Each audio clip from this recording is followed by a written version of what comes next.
Good morning, everybody. I actually woke up an hour later today than I was supposed to, and last night I just spent all night just reading up on Copenhagen and things to do in Denmark, and so I made up a whole kind of flexible schedule of what I want to do on this trip, and now I'm just like 10 times more excited about all the places I want to visit. The only thing is I need to be back around this area by 5 because I need to pick up my plug adapter. I still don't have anything to charge my phone or like straighten my hair or anything, so I just like have my braided hair. I had like a really good sleep. There's this like cool mysterious light on top of me. By the way, hashtag not spons, but I am obsessed. I became obsessed 2018 with this app called Trello. I use Trello to organize anything in my life, including this trip to Denmark. Basically what Trello is like this organizational board website slash app, and I love that it's functional on my laptop and on my phone. Both are super great to work with. So I created a new board and I named it Trip to Denmark, and you could choose like a cool photo background. I just searched up photos of Denmark and I chose one with colorful buildings, and then from there I decided to kind of lay out my itinerary for the next 3 weeks. So on the board I created 3 cards, one for week 1, week 2, and week 3, and then I added the days of the week: Monday, Tuesday, Wednesday, Thursday, Friday, Saturday, Sunday.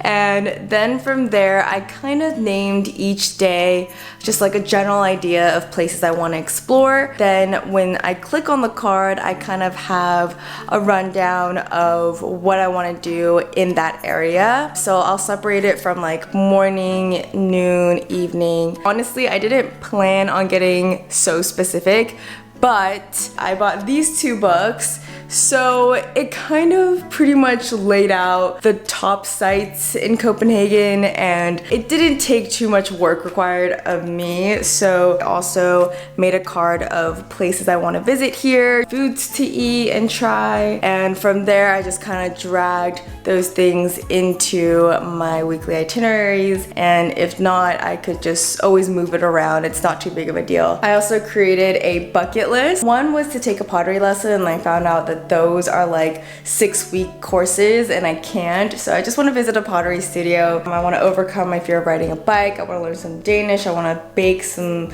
bread or something sweet in the kitchen here. I made a card of important details. Before I came here, I actually made a card of a packing list that I deleted. Like once you're done with the list, you could just archive it really easily. I also have a card of some video ideas that I want to film here. So these are the different areas of Copenhagen, and today I'm going to be exploring Christianshavn. It even kind of lays out the perfect day, so I'm kind of going according to the schedule today. Super easy. Obviously I'm not going to follow that to the T. Hopefully I'll see new things that'll surprise me, and yeah, so I'm excited. Let's go. I'm running a little bit late because I woke up late. Okay, it is like the most beautiful day ever.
Okay, so that was kind of scary. I ran across this like hippie little town where people were exchanging weed. I was just vlogging as I do, and two men like back to back were like, hey, no photos.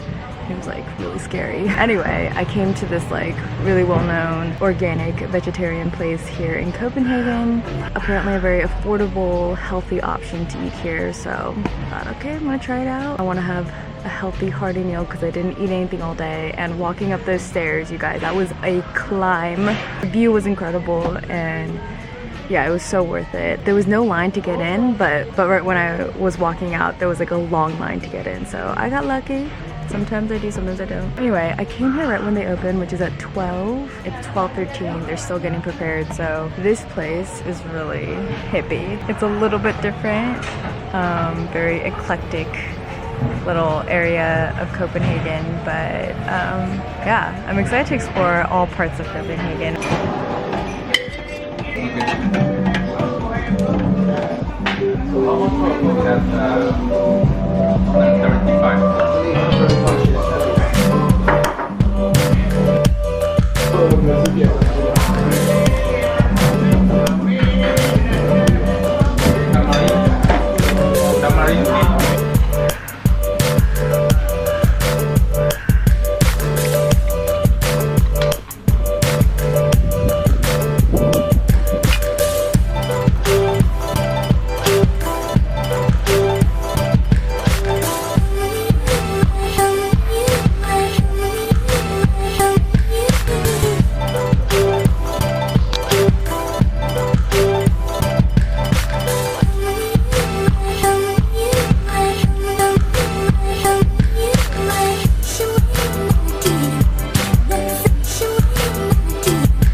So I've been doing a little bit more research about this place because I'm about ready to leave, but this town is also known as Hippie Haven. It's filled with like street art and scrapped up installations, and they say that it's safer to travel during the day, especially if you're a woman going solo, and I guess it's not exactly what I expected. It's a very different vibe compared to the rest of Copenhagen. They say it's a little bit dirtier, it's the free town. Yeah, it was cool to check it out. I think I'm gonna head back. That was really quick.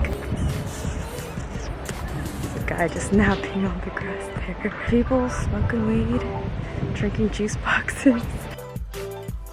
Made it to Stark. Hopefully the shipment for the plug adapter came in. We shall see. Did it come in yet? No. Not yet? We phone you if it comes. So they don't have it still. It may come tomorrow. If it doesn't come tomorrow, then I won't have it for the whole weekend.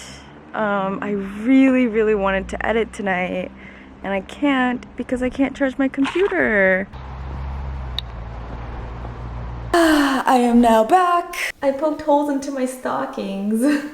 So funny. Also, speaking of feet, last night I figured out that this bathroom's floor is heated, and that is the greatest invention ever. My feet were really cold, and then I stepped into the bathroom late at night and I was like, ooh, yes. Speaking of bathrooms, this might be a little bit TMI, but the past few days I've been tracking my bladder. It's like a bladder diary. I just started, but I thought I peed way more than this. I think I'm drinking a lot less water than I normally do, so that might affect it, of course. But this all started because when I was in Iceland, I was taking the fly bus back to the airport, and I needed to pee more than I ever need to pee in my life, and I was dying to the point where I was desperate to figure out how to train my bladder better. I might make a video of that in the future, but so far, this is very TMI, I know.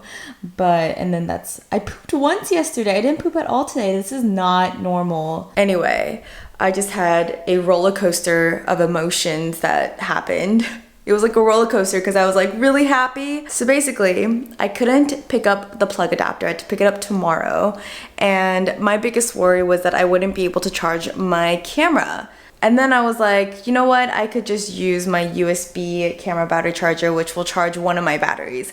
And then I found out that I brought the wrong USB camera battery charger. So basically, I can't charge my camera. I'm using like the last bit of battery on this camera. And then I found out that I could possibly charge the camera battery using a USB. So basically putting the battery in the camera and then connecting the camera to the computer and charging it that way. So the computer's kind of charging it. It'll probably be a really slow process. I don't know. Maybe I'll use my phone to vlog. I don't know. It's not the most ideal, but I thought it'd be a fun challenge to try out. I don't even know. Another thing is I found out that my flatmate has a MacBook charger with the European plug. So I am borrowing hers for now and I'm able to charge my computer, yes! And I'm just so excited to start editing these vlogs and getting some work done. That was a happy moment. Also, when I got home, I just started researching about bees. I don't know if you saw in the footage, but basically I was walking back to the station to go back home and these students from university, they started interviewing me. And they filmed me a little bit. They basically told me to pick 2 items from a cart of like produce and Q-tips and random stuff. She was like, did you know that you wouldn't be able to get blueberries or lemon without bees? And she was telling me basically how important bees are. And that kind of blew my mind because bees are just loving me these days. I was curious about bees because I was like, you know what? I think they're friendly. I think they're my friends. So I'm just scared that they're gonna sting. I'll link a video down below. When I say I researched, I literally saw a 3-minute like ASAP science video plus like one other article. But I always kind of knew that bees do play such an important role, not only in like pollinating 70% of our produce. That includes fruits, vegetables, nuts, seeds, and also cotton. Like what? Bees being like the world's biggest pollinator, like we wouldn't have cotton and a ton of produce. I didn't know all that stuff and there's probably so much more I don't know. I knew there was a reason why bees kept popping up in my life, but then there's this whole other thing about them going extinct, and if they go extinct then humans will go extinct and all this stuff. Yeah, like I said, I'm just gonna edit. I also picked up a sandwich at Joe and the Juice. Joe and the Juice. I also asked for a sticker and she gave me like 4. I just love the whole aesthetic of this place. I first saw it when I went to Iceland. And I think I'm gonna FaceTime my friend and my boyfriend.